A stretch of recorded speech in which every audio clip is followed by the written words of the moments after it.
As time went on, Justin worried more and more.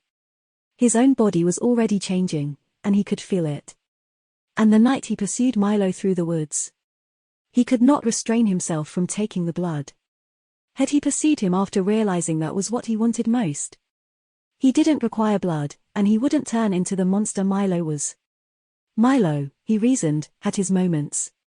He brought him a cup of his favorite tea only that morning. It was quite comforting for him. He thought clearly. But he didn't notice there was a problem until he was halfway through the cup. He realized what Milo had done after opening the lid. Half filled with blood, the cup was something he wanted to toss. However, his hand firmly grasped it. From the other side of the room, Milo observed. Despite being aware of the difficulty Justin was in, he did nothing to assist. Justin started to think of Amy as he slammed the plastic cup onto the coffee table. They had been improved in that she wasn't disappearing in the middle of hanging out. However, it was not at all like how they were before all of this. They were no longer as close. They were not as intimate anymore. Milo was almost always in the flat and Amy didn't trust her roommate not showing up at any given moment at her place. Not being able to take any more, he stormed out of the house. He told himself he would never be that guy who went to the bar alone. Even when he was single. It felt desperate and pathetic. Thinking only drunks with no lives would ever do something like that. But there he was.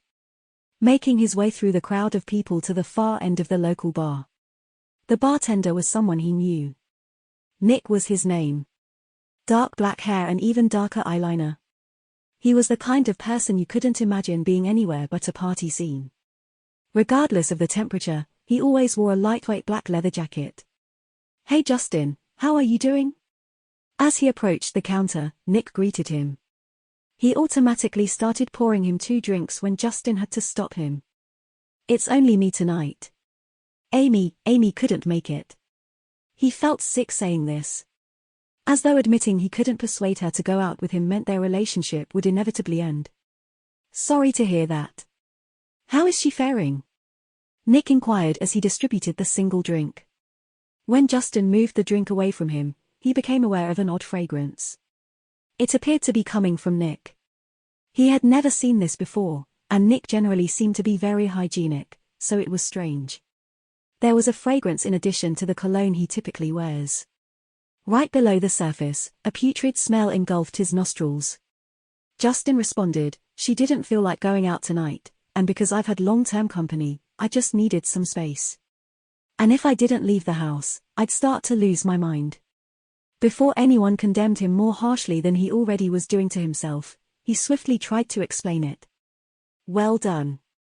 I'm happy to hear that." Nick grinned at him as Justin left. Only a few feet had passed when Justin wondered about Nick's tooth size. Had his canines always been so big? Justin continued to monitor Nick as his body kept moving toward the loft. It was little more than a pathway with no furniture. But compared to the rest of the pub, it was considerably calmer. And provided a clear view of the stage on nights when live music was playing. Since it was much simpler to hear one another up there, they frequently found themselves there. He recognized he had bumped into someone when he felt his drink splash back at him, a man with blonde hair. His pinstriped suit had more drink on it. But he quickly dismissed this. Being less bothered with himself and more worried about the few drops that hit the silver scarab necklace that hung around his neck. Justin quickly apologized. The man washed off the charm while mumbling reasons he wasn't paying attention. He hadn't seemed to be aware Justin had been the one to bump into him and not the other way around. "No harm." The man flashed one of the most artificial smiles Justin has ever seen. His stomach churned, making him feel ill. Something about this man was frightening. There was something about him that was both known and unknown to him. The weird feeling persisted until he reached the loft's peak. Still, he couldn't get rid of the impression that he knew the man. He felt like he should be able to remember who he was, but nothing came to mind. He continued to sip his drink for the next 20 minutes while aimlessly watching the folks below him. None of them knew how lucky they had been. To not have to feel the way he did. To not fear they would become monsters. He kept thinking of Milo, who he despised. How Milo could have lured the man to his death was amazing. It had been so simple for him. He hardly changed the man into anything other than a chew toy. How long until he perceived people in that way? He once again observed the blonde at that point. In a corner of the bar, he hovered over a woman. Oh, so he's one of those guys. Not surprising there. He looked as if he would fit the role of sleazy fuckboy. It was simpler to concentrate on someone else's issues than on his own. He closed his eyes, letting the music take him away. He wished he could go back in time. He wished Milo picked anyone but him. He wished he wasn't so impulsive and hadn't gone to the cafe as early as he did. His gaze fixed on the blonde when he noticed who the woman was. She was Amy's roommate. He was now leading her to the door. Since first seeing the man, he got a nasty feeling about him, but it wasn't until now that he understood why. He led the woman out similarly to how Milo led the other person. Her eyes shared the same expression. Justin put the rest of his drink down and quickly followed them down the stairs. He didn't want to see another person killed. He had to be put down. He shoved his way through the crowd. Before he arrived, she would already be dead before he got out of there. How foolish could he possibly be? He might have easily jumped down because he was above everyone. He had a sense of being entrapped. By the time he reached the door, a dead body would meet him. Pushing his way past the last people, he flung himself out the door. Nearly falling to the ground, catching the eye of a few who were out there smoking. The streets almost seemed empty in comparison. Now where to? He peered into a narrow passageway. And sure enough, there were two people. Absolutely stupid. Why did he think this man was similar to Milo? Just your typical side ally fucking. But for quite different reasons, he felt ill. He didn't believe that individuals genuinely engaged in such behavior away from the television, let alone immediately next to a trash can. Justin turned and departed. He was unwilling to listen to the two lovers. When he heard a cry of pain, he was almost at the pub door. His senses were assaulted by the smell of fresh blood less than a second later. Running back to the alley, part of him hoped he was wrong. The other part wondered what he would do if he wasn't. The blonde took a step back from the woman as her limp corpse slid down and collapsed on the ground. He was right. As the blonde turned, a sly grin flickered across his face. Perv. Is this your idea of entertainment? She's dead. Justin watched in shock, unable to move. Yep, it happens, the man chuckled. The actual query is, what am I going to do with you? He moved ahead by one step and before Justin knew it, his back was shoved into the wall. Only a few inches separated his feet from the corpse. She lost all the blood from her body. Justin despised he could know this from a glance. What are you going to do then? His smile had a sinister quality to it. How brilliantly in the shadows his eyes shone. His words were both threatening and playful. I should tell the cops. Justin spat out. The look the man gave him was almost sympathetic, if not for his twisted grin. And tell them what? Justin didn't have time to answer. He pulled a knife from his pocket. For a moment, Justin thought it would have been used on him. But instead, he cut at the woman's flesh. Watching Justin the whole time. Reaching into his pocket, he pulled out a blue stone. Rubbing it against the fresh wound. He was again pinning Justin to the wall. The other's hand covered Justin's eyes. Both he and the man faced away from the body when a powerful gust came from beside them, accompanied by a gut-wrenching scream.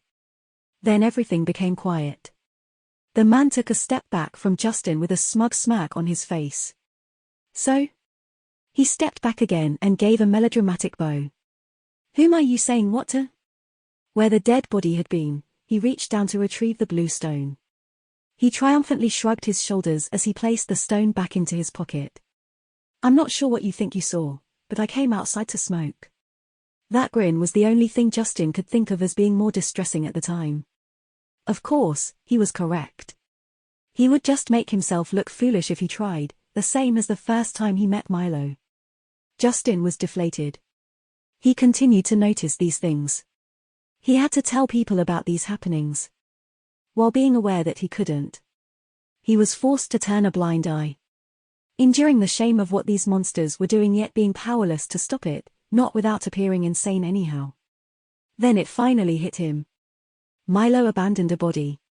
When Justin remarked to himself, the blonde was nearly halfway down the alley. But he undoubtedly heard. He again slammed Justin against the wall. "What did you say?" The man's voice was suddenly filled with desperate fear. "Do you know where Milo is? Where is he? Tell me and I'll kill you." The man paused. Or I'll kill you." Reprimanding himself. Just knew he would be killed if he told him anything helpful. "No one," Justin answered. "No, you said Milo. Do you know where he is?" In a way, Justin had never witnessed from anyone else. His eyes begged Justin to answer. Then it all came flooding back to him. The person who was white surrounding him. Justin's memory was hazy. But he made him feel good with his words. But Justin also experienced fear in that same moment, perhaps greater than his current level of fear. He was also trying to find Milo. Everyone was trying to find Milo. Either they were members of his family or they were malicious individuals. But then Justin had an idea. He could alter Milo. Even if none of these folks intended to hurt him, they undoubtedly had a negative impact on him. "I don't know who that is," Justin shouted back. "I said, Milo. Stupid. It's a cleaning service, I guess. Biohazard integration. Losing obscurity, I suppose," Justin said as if for the most obvious thing. The man retreated a short distance. His eyes were wet as he frantically looked around. "Of course, I see. I was aware of that." His steady expression changed to one that had much lower self-esteem or sanity. He appeared bewildered and lost. "Oh, I know how I know you." He began wagging his finger at him. "You were at the bank. Right." His eyes blinked more quickly and frequently, as his wild movements increased. "So where? I have to." As he started speaking, he began to hit his own head. Justin was now finding it difficult to grasp what he was saying. Justin turned to the man before he could respond. "If you don't know where he is, what good are you?" He had a brief outburst and then vanished.